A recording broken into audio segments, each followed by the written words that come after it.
ఓం గం గణపతయే నమః. ఓం దుం దుర్గాయే నమః. ఓం గురవే సర్వలోకానాం విషజే భవరోగిణాం నిధయే సర్వవిద్యానాం శ్రీ దక్షిణామూర్తయే నమో నమః. శ్రీ మేధా దక్షిణామూర్తయే నమః. ఆదిత్యాయ చ సోమాయ మంగళాయ బుధాయ చ గురుశుక్ర శనిభ్యశ్చ రాహవే కేతవే నమః. ఈ యొక్క నవగ్రహ స్తోత్రాన్ని ఎవరైతే ప్రతినిత్యము కూడా చక్కగా తలుచుకుంటారో వారందరికీ కూడా ఈ జన్మలో కలిగేటటువంటి ఆయురారోగ్య వృద్ధి తప్పకుండా కలుగుతుంది అని ఋషివచనం. ముఖ్యంగా ఈ వైశాఖ మాసంలో మే 15వ తేదీ నుండి మరలా జూన్ 15వ తేదీ వరకు కూడా మనకి ప్రతి నెల కూడా ఎప్పుడెప్పుడు సూర్యుడు తన యొక్క రాశి ప్రవేశాన్ని మార్చుకుని ఏ ఏ రాశుల వారికి ఏ ఏ విధమైనటువంటి శుభ ఫలితాలను ఇస్తాడో అని ఎదురు చూస్తూ ఉంటారు ప్రేక్షకులందరూ కూడా. నవగ్రహ ప్రేక్షకులు అంటే నవగ్రహాలని చాలా మనస్ఫూర్తిగా స్వీకరించి వారి యొక్క మనసుని ఆ గ్రహ పేరితం ద్వారా పిన్ టు పిన్ పాయింట్ని అనుసరిస్తూ వెళ్ళేటటువంటి వారందరికీ కూడా ఈ నెలంతా కూడా శుభప్రదంగా ఉండాలని కోరుకుంటూ, మరి మార్చి 30 నుండి జరిగినటువంటి కొన్ని గ్రహస్థితుల యొక్క కలయికల వలనే మనకి దేశవ్యాప్తంగా అట్లాగే ప్రపంచవ్యాప్తంగా ఎన్నో రకాలైనటువంటి సిచ్యువేషన్స్ మనం గమనిస్తూనే ఉన్నాం. అది ఈ క్షణము ఈ రోజుకు కూడా ఏం జరుగుతుందో మీ అందరికీ చెప్పచ్చు. ఇవన్నీ కూడా 6 నెలల నుండి జ్యోతిష్కులందరూ కూడా చక్కగా వారికి ఉన్నటువంటి జ్ఞానంతో ప్రబోధిస్తూనే ఉన్నారు. కొంతమంది కొట్టిబారేశారు, కొంతమంది నమ్మారు. నమ్మినా కొట్టిబారేసిన గ్రహాలు ఇచ్చేటటువంటి పరిస్థితుల్ని వాటి నుండి తప్పించుకునే ప్రయత్నాన్ని మనం చేయలేం. కానీ ఒక్క దైవ ఉపాసన ద్వారా మాత్రమే ఎవరికి వారం కాపాడుకునేటటువంటి శక్తిని భగవంతుడు మనకు ప్రసాదించాడు. మరి ఈ సూర్య భగవానుడు అట్లాగే ఈ నెల అంటే ఈ నెలలో మే 14వ తారీఖు మధ్యాహ్నం నుండి కూడా మరి దేవతలందరికీ గురువైనటువంటి ఆ బృహస్పతి వృషభ రాశిలో నుండి మిథున రాశిలోకి సంచరిస్తుంటే ఈ గ్రహాలన్నిటినీ తిప్పేటటువంటి సూర్య భగవానుడు మేషరాశి నుంచి వృషభ రాశిలోకి తన యొక్క సంచారాన్ని మే 15వ తారీఖున చక్కగా వృషభ సంక్రమణం ద్వారా మనందరికీ కూడా ఆయన యొక్క సూర్యకిరణాల ద్వారా ఆయుష్ని, ధనాన్ని, మేధస్సుని ప్రసాదిస్తున్నాడు. అట్లాగే మనకి ఈ నెలలోనే మే 18వ తేదీన దాదాపుగా 1.5 సంవత్సరాలు అనగా 18 నెలల పాటు ఛాయాగ్రహాలైనటువంటి రాహువు మరియు కేతువు, ఈ 2 గ్రహాలు కూడా మీనరాశిలోను ఇటు కన్యారాశిలో కేతువు, వీరిద్దరూ కూడా కొన్ని రాశుల వారికి ఎన్నో అగాధాలని, ఇబ్బందులని, విపత్తులని, పిచ్చిని, ఇట్లా ఒకటి కాదు ఎన్నో రకాలైనటువంటి సమస్యలని, ఇబ్బందులని కొని తెచ్చే ఉన్నారు. కొంతమంది రాశులకి ఇప్పుడు ఈ రాహుకేతువుల వలన దోషము, మరికొంతమందికి చక్కగా విముక్తి కలుగుతున్నాయి. అవి ఏవే రాశిలో కూడా ఆల్రెడీ మీ అందరికీ కూడా కొన్ని వీడియోల ద్వారా పరిచయం చేశారు ఎంతోమంది జ్యోతిష్కులు. మరి వీరిద్దరూ కూడా మే 18వ తేదీన రాహువు కుంభరాశిలోకి అట్లాగే కేతువు సింహరాశిలోకి చక్కగా ప్రవేశాన్ని చేస్తున్నారు.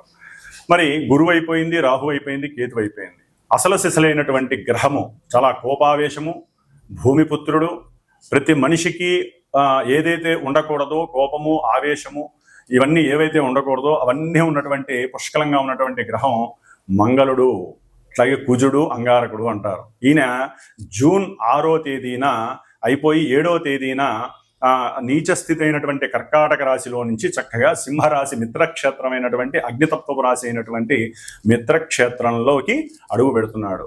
ఎవరితో ఉంటాడు ఆయన? కుజవత్ కేతువు అంటారు. యాక్చువల్లీ కుజుడిచ్చే ఫలితాలన్నీ కేతు ఇస్తాడు అని చెప్పి మనకి శాస్త్రధర్మం. మరి వీళ్ళిద్దరూ కలుస్తున్నారు, కుజకేతువులు సింహరాశిలో. సామాన్యమైనటువంటి యోగము కాదండి, మహా అవయోగంగా చెప్పుకోవాలి ఈ యొక్క కుజకేతువుల యొక్క కలయిక. అట్లాగే శని రాహువులు కలిసి ఉన్నటువంటి వారు కాస్త రాహువు విడిపోతున్నాడు. కొంతవరకు అది ప్రపంచానికి క్షేమము, అట్లాగే కొన్ని రాశుల వారికి కూడా క్షేమప్రదము అని మనం చెప్పుకోవచ్చు. కాబట్టి ఈ కుజుడు జూన్ 7వ తేదీన కేతువుతో కలిసి సింహరాశిలోకి వచ్చినప్పుడు కొన్ని రాశుల వారికి, ముఖ్యంగా మేషము, వృశ్చికము లగ్నముగా ఉన్న వాళ్ళకి, రాశులుగా ఉన్నటువంటి వారికి, అట్లాగే ఎవరికైనా సరే కుజుడు యొక్క నక్షత్రాలైనటువంటి మృగశిర, చిత్త, ధనిష్ట ఈ నక్షత్రాధిపతి అయినటువంటి మరి అధిపతి కుజుడు కాబట్టి ఈ కుజుడు కేతువు కలిసినటువంటి ప్రభావం వారి మీద ఉంటుంది. అట్లాగే ఎవరికైతే వారి యొక్క జన్మజాతకంలో కుజ మహర్దశ కానీ కుజ అంతర్దశ కానీ నడుస్తుందో వారికి కూడా కొన్ని అవాంతరాలు, ఇబ్బందులు కలగడానికి అవకాశాలు పుష్కలంగా ఉన్నాయి. కాబట్టి వీళ్ళందరూ కూడా తప్పనిసరిగా సర్పగ్రహ దోష నివృత్తి కోసము, అంటే కుజుడు కేతువు అటు రాహుకేతువులకి కుజుడికి అస్సలు పడదు కాబట్టి కంపల్సరీ ఇంకా ఎన్నో రకాలైనటువంటి ప్రమాదాలకి దారి తీసేటటువంటి అవకాశం ఉంది. ప్రపంచ క్షోభం కూడా కలగడానికి అవకాశం ఉంది. ముఖ్యంగా రాజకీయ నాయకులు అట్లాగే దేశాధ్యక్షులకి ఇది ఒక గండంగా కూడా మనం భావించాలి. అయితే మన దేశంలో ముఖ్యంగా కర్మభూమి, యజ్ఞభూమి కాబట్టి ఈ యొక్క రాహుకేతువులు కుజుడి యొక్క ఈ మిశ్రమ ఫలితం, అంటే వీళ్ళందరూ కలిసినటువంటి సంయోగ ఫలితము ఎదిరించడానికి ఒక్క సుబ్రహ్మణ్యేశ్వర స్వామి ఒక్కడే మహానుభావుడు.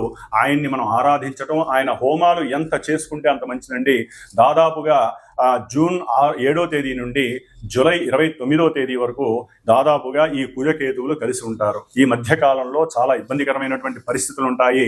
అట్లాగే జూన్ 17వ తేదీ నుండి జూన్ 30వ తేదీ వరకు కూడా ఈ రాహువు కేతువు మధ్యలో దాదాపుగా గ్రహాలన్నీ ఉంటాయి. అంటే చంద్రుడితో పాటుగా మిగతా సప్తగ్రహాలు ఉంటాయి కాబట్టి ఇది కాలసర్ప యోగ దోషము అంటారు. కాబట్టి ఏది జరిగినా ఇబ్బందులు కానీ, అవాంతరాలు కానీ, అగాధాలు కానీ ఈ మధ్యలోనే జరుగుతాయి ప్రపంచానికి మొత్తానికి కూడా.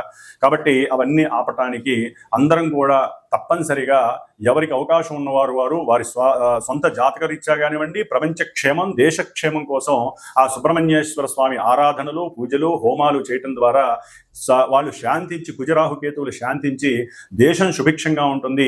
ఈ యొక్క కొట్లాటలు కానీ, యుద్ధాలు కానీ, ఈ భయ ప్రకంపనాలు కానీ ఇవన్నీ కూడా తగ్గిపోతాయి. ఎన్నో అగ్ని ప్రమాదాలు జరగడానికి అవకాశం ఉంది. ఎన్నో రకాలైనటువంటి రాజదండనలు, అంటే రాజకీయ పరంగా ఎన్నో ఇబ్బందులు ఎదురే అవకాశాలు ఉంటాయి. ఇవన్నీ కూడా మనం దరిమిలా పక్కకి తోసేయడానికి అవకాశం ఉంటుంది. కాబట్టి ఈ యొక్క వృషభ సంక్రమణానికి మేషరాశి నుంచి మరి వృషభంలో రవి, అట్లాగే మిథునంలో గురుడు, అట్లాగే మనకి సింహరాశిలో కుజకేతువులు, కుంభంలో రాహువు, అట్లాగే ఈ బుధుడు శని యొక్క సంయోగం నుంచి ఎప్పుడో 7వ తారీఖే బయటకు వచ్చేసాడు. మే 7వ తారీఖునే. శుక్రుడు కూడా ఇప్పుడు దాదాపుగా మే 31 అంటే మే 31వ తేదీన శని నుంచి విడి మేషరాశిలోకి వస్తున్నాడు. కాబట్టి ఒక్క శని మాత్రమే మనకి మీనరాశిలో ఉంటాడు. కాబట్టి సాధ్యమైనంత వరకు కొంత ప్రభావం, అంటే మనకి కలిగేటటువంటి కొన్ని ఇబ్బందుల నుంచి ఈ ఒక్క శని మాత్రమే ఉంటాడు. కాబట్టి ఇబ్బందులన్నీ కూడా తొలగిపోతాయి. ప్రపంచం కొంచెం సుభిక్షంగా ఉండడానికి అవకాశం ఉంటుంది. కాకపోతే కొన్ని గ్రహాల యొక్క కలయిక మంచిది కాదు కాబట్టి కాలసర్ప యోగ దోష ప్రభావం మన దేశం మీద, ప్రపంచం మీద ఉంటుంది. పర్సనల్ వ్యక్తిత్వ జాతకాల మీద కూడా ఉంటుంది. కాబట్టి అందరూ కూడా తమ యొక్క వ్యక్తిగత జాతకాలని చక్కగా గురువుల ద్వారా చూపించుకొని తగినటువంటి సుబ్రహ్మణ్య హోమాలు కానివ్వండి, అట్లాగే కుజరాహు కేతువులకి కంపల్సరీ తప్పనిసరిగా జపాదులు, దానాదులు, హోమాదులు చేయించుకోవాలి. ఇలా చేయించుకోవటం వలన చాలా ఉపశమనం కలుగుతుంది. కాబట్టి మరి ఏ రాశుల వారికి, మేషాది పర్యంతం మీనరాశి వరకు ఏ రాశుల వారికి ఈ గ్రహాలు ఈ స్థానాల్లో ఉండటం ద్వారా ఏ ఫలితాలు కలుగుతాయి, ఏ ఆనందాలు కలుగుతాయి, ఇబ్బందులు కలుగుతాయి అనేటటువంటి విషయ పరిజ్ఞానాన్ని మనం ఈ యొక్క వృషభ సంక్రమణంలో తెలుసుకుందాం. ఓం గం గణపతయే నమః. ఓం దుం దుర్గాయే నమః. వీక్షించేటటువంటి అందరికీ కూడా ఒక శుభార్థమై ఒక విషయాన్ని తెలియచేయాలనే ఉద్దేశంతో ముఖ్యంగా ఈ యొక్క అంతరిక్షంలో గ్రహాలను వేధించేటటువంటి రాహుకేతువులు ఈ యొక్క మే 18వ తేదీన కుంభరాశిలోకి రాహువు, సింహరాశిలోకి కేతువు ప్రవేశిస్తూ జూన్ 7వ తేదీ నుండి జూలై 29వ తేదీ వరకు కుజుడు కేతువుతో కలిసి ఇక్కడ కుజకేతు రాహు యొక్క ప్రభావం ముఖ్యంగా అన్నదమ్ముల యొక్క విషయపరంగా కానివ్వండి, లేకపోతే కొంతమంది రాసుల వారికి వారి యొక్క భావాల రీత్యా సంతానం మీద, ముఖ్యంగా ఈ యొక్క కుజకేతు రాహు యొక్క ప్రభావం సత్సంతానం మీద, కోపావేశాలు ఎక్కువగా ఉన్నటువంటి వారి గురించి, అట్లాగే సంతాన ప్రాప్తి గురించి, ఉద్యోగ విషయం, లేకపోతే రియల్ ఎస్టేట్స్కి సంబంధించిన వాళ్ళకి, లేకపోతే మిలిటరీ పోలీస్ వ్యవస్థల్లో పనిచేసేటటువంటి ఎవరైనా సరే ఉద్యోగస్తులకు కానివ్వండి, అట్లాగే క్షురకర్మలు అంటే ఎవరైతే ఈ బ్యూటీషియన్స్, మెన్స్ ఫర్ సెలూన్ అని ఉంటాయి వారికి కానివ్వండి, అట్లాగే శస్త్రచికిత్సలు చేసేటటువంటి డాక్టర్లకు సంబంధించి, అన్నదమ్ముల సమస్యలు ఉన్నటువంటి వారు, పిత్రార్జితం మాత్రార్జితం ఉన్నటువంటి వారికి, ముఖ్యంగా జాతకంలో కూడా కాలసర్ప యోగ దోషం, వివాహం కానటువంటి యువతీ యువకులు ఎవరికైనా సరే సౌభాగ్య దోషం ఉన్నటువంటి వారికి, ఈ కుజుడి వలన ఎవరైతే ఇబ్బందులు పడుతున్నారో వివాహం కానటువంటి వారు కానివ్వండి, అట్లాగే ఉగ్రంతో ఎప్పుడూ కోపము ఆవేశంతో ఉన్నటువంటి వారు, కొట్లాటికి దిగేటటువంటి వారు, వీరందరికీ కూడా కొంచెం ఇబ్బందికరమైనటువంటి పరిస్థితులు కలుగుతున్నాయి. కాబట్టి ఈ కుజరాహు కేతువుల యొక్క సమన్వయం గురించి ఈ 41 రోజులు శ్రీమాత జ్యోతిషాలయ పీఠం, మా యొక్క పీఠంలో ఈ యొక్క కుజరాహు కేతువులకి జపం ఆచరిస్తూ, నిత్యము కూడా 6 సార్లు సర్పసూక్త జపాన్ని ఆచరిస్తూ వీరి యొక్క ఉపశమనార్థమై ఈ 41 రోజుల్లో తమిళనాడులో ఉన్నటువంటి 6 క్షేత్రాలు, సుబ్రహ్మణ్య క్షేత్రాలు దర్శనం చేసుకొని, ఎవరైతే గోత్రనామాదులు ఇచ్చి వారి యొక్క పేరు నమోదు చేసుకుంటారో వారందరి పేర్ల మీద ఆ యొక్క క్షేత్రాలకు వెళ్ళినప్పుడు ఈ గ్రహాలకు సంబంధించి జపము, అట్లాగే సర్పసూక్త జపాన్ని ఆచరించి చివర్లో ఇక్కడ సుబ్రహ్మణ్య పాశుపత హోమాన్ని, నవగ్రహ హోమంతో పాటుగా సుబ్రహ్మణ్య పాశుపత హోమం అనేటటువంటిది ఏర్పాటు చేసి ఆ యొక్క భస్మాన్ని, ఆ యొక్క కంకణాలు ఏదైతే వెళ్ళొస్తామో ఆ 6 క్షేత్రాల్లో పూజ చేయించినటువంటి కంకణాన్ని కూడా మీకు అందజేసేటటువంటి ప్రయత్నము నేను చేస్తాను. కాబట్టి జూన్ 7వ తేదీ నుండి జూలై 29వ తేదీ 41 రోజులు కూడా ఈ యొక్క కుజరాహు కేతువుల యొక్క దోష పరిహారార్థమై కొంతమంది ముఖ్యంగా మేషరాశి, వృషభ రాశి, కర్కాటక, సింహ, కన్య, అట్లాగే మకర, కుంభరాశి వారు, ఈ రాశుల వారు దయచేసి సంప్రదించండి. మీకు సంబంధించినటువంటి గోత్ర నామాదులు, మీ యొక్క నక్షత్రాదులు, అట్లాగే మీకు నడుస్తున్నటువంటి దశ అంతర్దశలు ఎవరైనా కుజరాహు కేతువుల దశలు ఉన్నట్లయితే తప్పనిసరిగా నన్ను సంప్రదించండి. దానికి తగ్గ పరిహారాన్ని ఆచరించండి. మే 15వ తేదీ నుండి జూన్ 15వ తేదీ వరకు కూడా మకర రాశి వారికి ద్వితీయ రాహువు, పంచమ రవి, అట్లాగే అష్టమ కుజకేతువులు, షష్ఠమ గురుడు, వీరు కొంత అననుకూలమైనటువంటి పరిస్థితులు కలుగజేస్తున్నారు. ఎందుకంటే రవి ఆరోగ్యపరంగా, పితృపరంగా, ఉద్యోగాదుల రీత్యా వారు అనుకూలమైనటువంటి పరిస్థితులు కలుగచేయాలి. కానీ మకర రాశి వారికి మరి ఈ రవి వలన ఆకస్మికంగా ఉద్యోగాదులలో ఇప్పటి వరకు కొన్ని ఇబ్బందులు పడ్డారు. ఉన్నటువంటి ఉద్యోగం ఆకస్మికంగా వైదొలగటం, దాని వలన ఆర్థికపరమైనటువంటి ఇక్కట్లు పొందటం, ఇంట్లో తండ్రి కుటుంబంలో ఎగైనెస్ట్గా ఉండటం, లేదా ఒక తండ్రి కనుక మకర రాశి వాళ్ళైతే పిల్లలు కుటుంబంలో ఎగైనెస్ట్గా మారటం, ఆర్థికపరమైనటువంటి లావాదేవీల విషయంలో అది కూతుర్లు కావచ్చు, కొడుకులు కావచ్చు, తండ్రి, వీరి మధ్య కుటుంబంలో కొంత అగాధము కనిపించే అవకాశం ఉంటుంది. దాని ద్వారా కుటుంబంలో కొంత వ్యతిరేకత, స్తబ్దత, కుటుంబంలో కొంత ప్రతికూలత వలన కుటుంబంలో సరైనటువంటి మానసికంగా క్షోభ ఏర్పడేటటువంటి పరిస్థితి ఉంటుంది. సరైనటువంటి మానసిక పరిస్థితి దొరకదు. కాబట్టి సూర్యుడి యొక్క అనుకూలత ఇంకో రకంగా వీరికి ఆర్థికంగా ఆకస్మికంగా ధనలాభాదులు, ముఖ్యంగా క్రీడారంగంలో ఉన్నటువంటి వారు, లలిత కళలు కానివ్వండి, లేకపోతే షేర్స్ అండ్ సెన్సెక్స్లో పెట్టినటువంటి వారు కానివ్వండి, వీరందరికీ కూడా, లేకపోతే అవతల వాళ్ళు ఎవరైతే రియల్ ఎస్టేట్స్కి సంబంధించినటువంటి వ్యాపారాల్లో ఉన్నవాళ్ళు, గృహము కట్టేటటువంటి వాళ్ళు కానివ్వండి, వీరి పరంగా ఎవరైనా ఉంటే గవర్నమెంట్ నుంచి వచ్చేటటువంటి ఏదైనా లాభాలు కానివ్వండి, లేకపోతే ఎల్ఐసి ఇన్సూరెన్స్ల ద్వారా కలిగినటువంటి లాభము, దాని ద్వారా వీరికి ఏదైనా సరే చక్కటి లాభం కలగడానికి, ఆకస్మికంగా ధనలాభం కలగడానికి అవకాశాలు ఉన్నాయి. లేకపోతే సంతానపరంగా ఆకస్మికంగా అనుకున్న కోరికలు నెరవేరేటటువంటి పరిస్థితులు కూడా రవి వల్ల కలుగుతున్నాయి. అంటే ఇబ్బందులు ఉంటాయి ట్రాన్సిస్ట్ వైజ్, కానీ వారు మారేటటువంటి నక్షత్రాల పరంగా సూర్యుడు కొంత ధనలాభాన్ని కూడా కలుగజేసే అవకాశాన్ని కలుగజేస్తున్నాయి. తండ్రితో ఆనందంగా, ఉత్సాహంగా ఉండండి. మీరు ఎక్కడికైనా వెళ్ళేటప్పుడు తండ్రిని తీసుకువెళ్ళండి, తండ్రి అయితే పిల్లల్ని తీసుకువెళ్ళండి, వారికి కొత్త ప్రపంచాన్ని చూపించండి. అష్టమంలో ఉన్నటువంటి కుజకేతువుల వలన ముఖ్యంగా వీరు తండ్రి వలన వచ్చేటటువంటి ఆస్తి వస్తుందని, లేదా సంతానపరంగా వీరికి ఏదో లాభం కలుగుతుందని అనుకున్నా, అట్లాగే ఏదైనా గృహ కట్టడం విషయంలో వీరికి కొంత అపసవ్యకరమైనటువంటి పరిస్థితులు ఎదురే అవకాశం ఉంటుంది. అంటే ధనం సరైన సమయానికి, వీరు కోరుకున్న సమయానికి అందకపోవటం, వీరు ఎవరితోనైనా అంటే కుటుంబీకుల్లో ఎవరినైనా సరే దూర బంధువుల వలన ధనం వస్తుంది అనుకుంటారు. అంటే విదేశాల్లో ఎవరో ఉన్నారు, వారి ద్వారా ధనం అప్పుగా వస్తుంది అనుకుంటారు. బంధుమిత్రాదుల వలన ఏదైనా డబ్బు దొరుకుతుంది, లేదా కొత్తగా ఎవరైనా పరిచయం అయితే వారిని అడుగుతారు. ఇంకేముంది, వాళ్ళు మీకెందుకు, నేను ఇచ్చేస్తా పోండి, మీరు బిగిన్ చేసుకుని అంటారు. అలా బిగిన్ చేసుకున్నటువంటి పరిస్థితులు ఆల్రెడీ వీళ్ళు ఇబ్బంది పడుతున్నారు. దానికి తోడు అవసరం లేని ఈ వాగ్దానాలు, అభయహస్తాలు, వీటి వలన ఆ చేసే పని కాకుండా ఇల్లు అమ్ముకునే పరిస్థితి కూడా. అందుకని కొంచెం జాగ్రత్త పడండి. ఏదైనా సరే మిమ్మల్ని మీరు నమ్ముకోండి, మీ తెలివితేటలతో మీరు ఉండండి.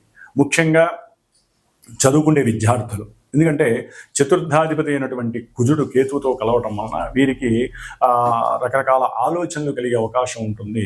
దుర్మార్గపుకరమైనటువంటి ఆలోచనలు, బ్యాడ్ హ్యాబిట్స్ వలన ఎడిక్ట్స్, లేకపోతే గవర్నమెంట్ వలన వ్యతిరేక పరిస్థితులు, పోలీస్ స్టేషన్లు, లేకపోతే క్రూర కర్మలు చేసేటటువంటి ఆలోచనలు కలగటం, తల్లితో కొంచెం వాగ్వాదం చేయటం, తల్లి యొక్క ఆరోగ్యం పట్ల సరైన శ్రద్ధ వహించడం ద్వారా కొంత ఇబ్బందులకి గురవడం ఆకస్మికంగా.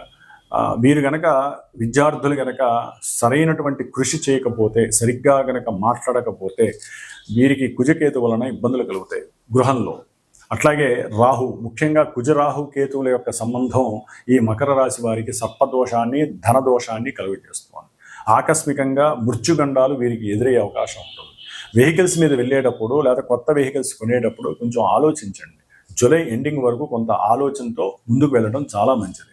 ఎందుకంటే కుజుడు శుక్ర నక్షత్రంలోకి వచ్చినప్పుడు కొంచెం వెహికల్స్ పరంగా అవకాశాలు, కొత్త వెహికల్ కొనాలనే ఆలోచనలు కలుగుతాయి. బుధ శుక్రుడు కూడా మకర రాశి వారికి కొంత అనుకూలమైనటువంటి పరిస్థితులు. మరి జూన్ 6 తర్వాత మిథున రాశిలోకి వచ్చినప్పుడు బుధుడు అనుకూలిస్తాడు. మే 31 తర్వాత శుక్రుడు వచ్చినప్పుడు మే 31 తర్వాత కొత్త వెహికల్స్ కొనాలనే ఆలోచన కలగటం, లేకపోతే ఉద్యోగపరంగా వీరికి కొంత ఉన్న ప్రదేశంలోనే కొంచెం దూరంలో ఉద్యోగాన్ని ఇవ్వటం ద్వారా కొంత వీరు దాని యందు ఆసక్తి లేకుండా ప్రవర్తించడం, దాని ద్వారా ఉద్యోగ భంగం కలగటం, ఉద్యోగంలో పనిచేసేటటువంటి వారు కొంత వీరికి వ్యతిరేకంగా ఉండటం ద్వారా కూడా ఆర్థిక ధన నష్టం, మళ్ళీ వాళ్ళ కాళ్ళాయాల పడడం, ఇలాంటివన్నీ కూడా మకర రాశి వారికి చాలా కలిగే అవకాశం ఉంటుంది. మాట్లాడే మాటలు వలన, ముఖ్యంగా 6వ స్థానంలో గురుడు మారడం ద్వారా, ఇప్పుడు 6వ స్థానం ఇప్పటి వరకు మకర రాశి వారికి గురుబలం ఉండటం ద్వారా వీరు మాట్లాడిన చర్చలన్నీ కూడా అనుకూలంగా ఉన్నాయి. కానీ ఇప్పుడు 6వ స్థానంలో ఉండటం ద్వారా కొంత పెట్టుబడులు పెట్టేటటువంటి వ్యవహారంలో కొంచెం జాగ్రత్త వహించాలి. ముఖ్యంగా ఉద్యోగ విషయంలో కొంచెం వీరికి ఇంటర్వ్యూలు రావటం, వీరికి కొంత ఉద్యోగ అవకాశాలు కలగడం కూడా ఈ గురుడు వలన కలిగే అవకాశాలు ఉన్నాయి. వ్యాపార విస్తరణకి కొంత పెట్టుబడులు పెట్టడం, అప్పులు తీసుకురావడం బ్యాంకు నుంచి, ఇలా కూడా జరిగే అవకాశం కలుగుతుంది. కొంచెం ఆ విషయంలో వీరికి ఆలస్యాలు కలుగుతాయి మకర రాశి వారికి. కాబట్టి శని బలం ఉంది మకర రాశి వారికి, కానీ కుజకేతువులు, రాహుకేతువులు, సుబ్రహ్మణ్య పాశుపత హోమం చేయించండి. అట్లాగే గురుడికి సంబంధించినటువంటి 6వ స్థాన దోషం పోవడానికి దత్తాత్రేయుడి దేవాలయానికి వెళ్ళి ప్రదక్షిణాలు చేయండి. దత్త స్థవాన్ని కానీ దత్త కవచాన్ని పారాయణ చేయండి, లేదా మేధా దక్షిణామూర్తి పూజలు చేయించండి, జపాలు చేయించండి. ముఖ్యంగా వీరు సూర్యగ్రహ బలం కోసం, ఉద్యోగ, తండ్రి యొక్క అభివృద్ధి కోసం, తండ్రి యొక్క ఆరోగ్యం కోసం, గృహంలో ఆ ధన సంపాదన కోసం వీరు ఆదిత్య హృదయాన్ని చదవండి. ఆరోగ్యంగా ఉండండి. అనుకూలమైనటువంటి పరిస్థితులు మీకు కలుగుతాయి. ఓం గం గణపతయే నమో నమః.